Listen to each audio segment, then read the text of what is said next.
Махаббат, сені қиын жырлау бүгін. Сен жайлы жоқ бар деген жүр даулығым.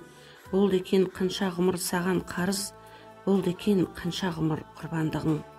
Ән болдың таңдайдан бал тамызғанша, мың болдың көзден жасты ағызғанша, мәңгі жас сен жайында дастан барау, мәңгі өлмес сен туралы аңыз қанша. Махаббат, сені қиын жырлау бүгін. Сен жайлы жоқ бар деген жүр даулығым. Болды екен қанша ғұмыр саған қарыз, болды екен қанша ғұмыр құрбандығың. Ән болдың таңдайдан бал тамызғанша, мың болдың көзден жасты ағызғанша, мәңгі жас сен жайында дастан барау, мәңгі өлмес сен туралы аңыз қанша.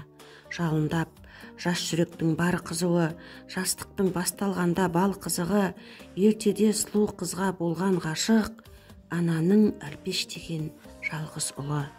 Сол қызға жолығатын батыл әлгі, бір күндер төсек тартып жатып алды, ұйқыға кетсе шошып аласұрып, анасын айқай салып шақырады. Гүл өңі алау тартып жайқалмайды, сауығу мынау халден байқалмайды. Ол бірақ ішін өртеп жатқан жайды ашылып анасына айталмайды.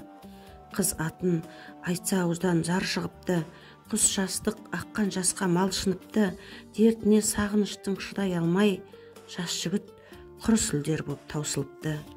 Қинады қыздың шарты бөлек екен, о сұлу неткен қатал кереметең, анаңның жүрегін ап келген күні, мен саған жар боламын деген екен.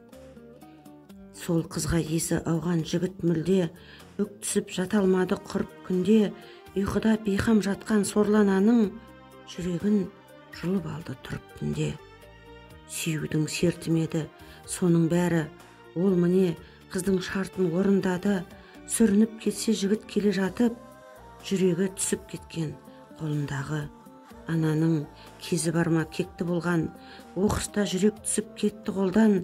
Ұмтылса топырақта жатқан жүрек, құлыным байқасаңшы депті оған. Осындай аңыз қалған халық ішінде, кім білсін махаббаттың даңқ үшін бе, болмаса жоқ нәрсені болғыз дейтін қыз кездің тәкаппарлық салт үшін бе. Осы аңыз естігенге қаталақтым, дәстүрге қарсы анадан баталатын, кім білсін дәлелдеуге шығарды ма ананың айнымайтын махаббатын.